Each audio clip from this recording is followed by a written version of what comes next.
السلام علیکم بچوں، ہم پڑھیں گے آج 7th کلاس کا ہمارا سبق ہے، ٹاپک ہے سائنس اور جنگ۔ یہ ہمارا سبق نمبر 17 ہے، 17۔ تو ٹاپک کیا ہے، مضمون کیا ہے؟ سائنس اور جنگ۔ آپ دونوں چیزوں سے واقف ہیں، سائنس کیا ہوا اور جنگ کیا ہوا۔ اس میں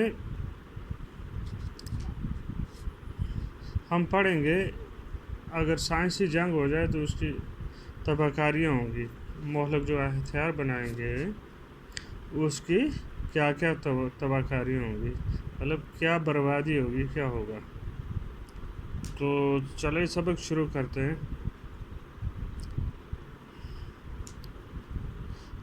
لکھنے والے نے لکھا ہے، قدیم زمانے میں مخالف فوجیں آپسی جسمانی طاقت اور بہادری سے جنگ میں اپنی کارکردگی دکھاتی تھی۔ پہلے زمانے، قدیم مطلب پرانے زمانے میں کیا ہوتا تھا، جب جنگ ہوتی تھی تو جو جتنا طاقتور ہوتا تھا وہ اس طرح سے جیتتے تھے جنگ۔ جسمانی طاقت مطلب وہ اس میں کتنی طاقت ہے جسمانی لحاظ سے، تو وہ اپنی کارکردگی دکھاتے تھے۔ طاقت میں اور تعداد میں جو فوج بہتر ہوتی تھی وہی جنگ جیت جاتی تھی۔ جو فوج زیادہ طاقتور ہوتی تھی، جن کے فوجی زیادہ طاقتور ہوتے تھے اور جو زیادہ ہوتے تھے وہی جنگ جیتتے تھے۔ جو جنگی ہتھیار استعمال کیے جاتے تھے وہ بھی سیدھے سادے ہوتے تھے۔ جو اس وقت جنگ میں جو ہتھیار استعمال ہوتے تھے وہ بھی سیدھے ہوتے تھے، وہ بھی زیادہ مطلب نقصان دہ نہیں تھے اس ٹائم۔ تو اس وقت اگر ان ہتھیاروں سے وار کیا جاتا تھا تو کوئی ایک آدمی اس سے کیا ہوتا تھا، اس کو نقصان ہوتا تھا۔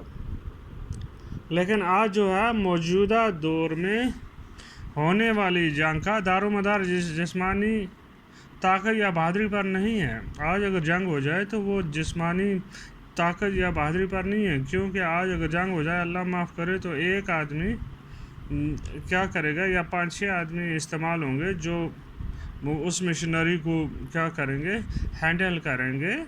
تو اس طرح سے کیا ہوگا، وہ کسی شہر کو بھی دنیا سے مٹا سکتے ہیں۔ تو آج وہ والی جسمانی طاقت نہیں لگتی، بلکہ جدید ترین اسلحہ اور جنگی ساز و سامان پر ہے، جو کہ سائنس کی دین ہے۔ آج کیا ہے، آج جدید ترین ہتھیار، اسلحہ ہتھیار ہیں، گولے بارود ہیں، تو اور جنگی ساز و سامان ہے جو کس نے دیا ہے؟ سائنس نے دیا ہے۔ اس دور میں جنگ جیتنے کے لیے نہایت مہلک ہتھیار ہیں، جیسے ایٹم اور ہائیڈروجن بم استعمال کیے جا سکتے ہیں۔ ایٹم بم جو ہے، ہائیڈروجن بم جو ہے، آج یہ استعمال کیے جا سکتے ہیں۔ آج عام ممالک جنگ سے خوفزدہ ہیں۔ آج تقریباً دنیا کے ملک جو ہیں وہ جنگ سے ڈرتے ہیں، خوف ہے ان کو، کیونکہ ان کو معلوم ہے اگر اب کوئی بڑی جنگ ہوئی تو اس میں معمولی بموں کے بجائے خوفناک ہائیڈروجن بم استعمال کیے جائیں گے۔ اگر آج کوئی جنگ، اللہ بچائے، آج کوئی جنگ ہو جاتی ہے تو اس میں ہائیڈروجن بم، ایٹم بم استعمال کیے جائیں گے۔ آج وہ والا ٹائم نہیں ہے کہ وہی والا کشتی کریں گے، ٹھیک ہے، تو جو طاقتور ہوگا وہ جیتے گا۔ آج وہاں جانے کی ضرورت نہیں، آمنے سامنے جانے کی ضرورت نہیں۔ آج کتنی میلوں دور سے کیا کیا جا سکتا ہے، ہزاروں میل دور سے ایک دوسرے پر وار کیا جا سکتا ہے۔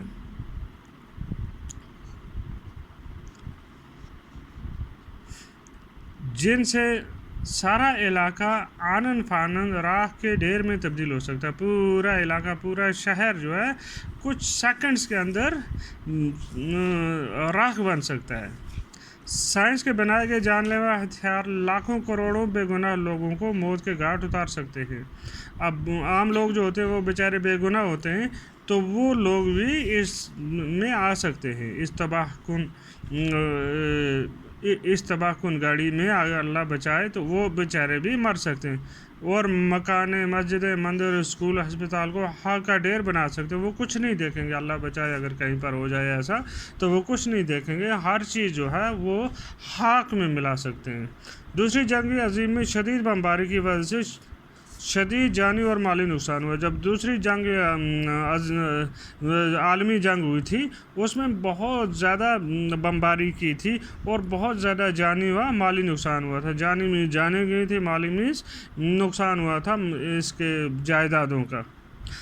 افغانستان اور عراق پر بمباری کے سبب لاکھوں بے گناہ مارے گئے. افغانستان اور عراق میں جب بمباری ہوئی تو بہت سارے لاکھوں لوگ مارے گئے جن کا کوئی گناہ ہی نہیں تھا, جو عام سیدھے سادے لوگ تھے جن کا کسی کے ساتھ اس حساب سے لینا دینا نہیں تھا. وہ ایسے لوگ بھی آ جاتے ہیں, اس میں اللہ معاف کرے.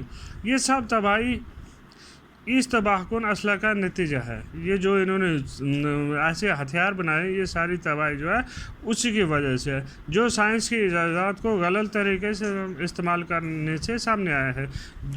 سائنس کی نے جو ایجاد کیے ہیں, جو ہتھیار ایجادات کیے ہیں ان کا غلط استعمال ہوا. ایٹم بم ہے, ہائیڈروجن بم ہے, زہریلی گیسیں ہیں, پوری دنیا کو صرف چند سیکنڈ میں تباہ کر سکتی ہیں. ایسی چیزیں بنائی گئی ہیں. دوسری جنگ عظیم میں جاپان میں جو تباہی ہوئی وہ تو ہمارے سامنے ہے, لیکن اب اس مقابلے میں زیادہ مولک اور خطرناک قسم کا جنگی سامان ایجاد ہوا ہے. تو وہ جو دوسری جنگ عظیم میں امریکہ نے ایٹم بم بنایا تھا جاپان کے 2 شہروں پر, ہیروشیما اور ناگاساکی پر, تو اس کے نتائج تو آج ہمارے سامنے ہیں. ہم کہیں سے بھی پتہ کر سکتے ہیں اس کے بارے میں. تو اگر آج اللہ بچائے جنگ ہو جائے تو آج اس سے بھی مہلک, اس سے بھی خطرناک قسم کا سامان سائنس نے ایجاد کیا ہوا ہے, جو دنیا ساری کو ایک دم ختم کرنے میں کچھ سیکنڈ لگیں گے تو ساری دنیا ختم ہو جائے گی. اور دنیا کے کئی ممالک کے پاس ایٹمی اسلحہ موجود ہے. بہت سارے ملک ہیں جن کے پاس یہ ساز و سامان موجود ہے, یہ ایسے ہتھیار موجود ہیں. اس لیے اگر اب کوئی جنگ ہوئی تو دنیا راہ کا ڈھیر بن جائے گی. اگر کوئی جنگ ہوئی تو آج پوری دنیا ختم ہو جائے گی, ایک دم پتہ ہی نہیں چلے گا یہاں کوئی تھا یا نہیں تھا. اور انسانی تہذیب و تمدن مٹ کر رہ جائے گا. انسان جو ہے ٹھیک ہے, یہ ساری انسانیت ختم ہو جائے گی. ایٹمی ہتھیاروں کے ساتھ ساتھ جو ایک اور خطرہ انسانیت کو درپیش ہے وہ بیماری کے جراثیم سے بھرے ہوئے ہتھیار ہیں.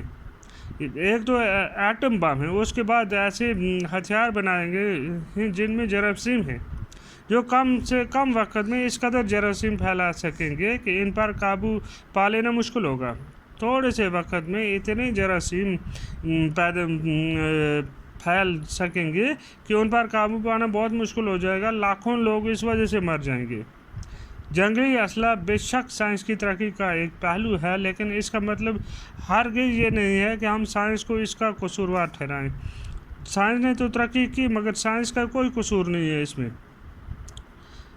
سائنس کو ہم غلط نہیں کہہ سکتے. سائنس کو غلط طریقے سے استعمال کرنے والوں کو ہم ذمہ دار ٹھہراتے ہیں. ہمیں سائنس کی ایجادات کو تہذیبی کاموں کے لیے استعمال کرنے سے باز آنا چاہیے. تہذیبی جو خطرناک قسم کے کام ہیں ان سے ہمیں کیا کرنا چاہیے, باز آنا چاہیے. ہمیں اس کو جائز کاموں کے لیے لگانا چاہیے. انسانیت دشمن نہیں, انسان کے دوست کی طرح اس کو استعمال کرنا چاہیے. شکریہ, تھینک یو.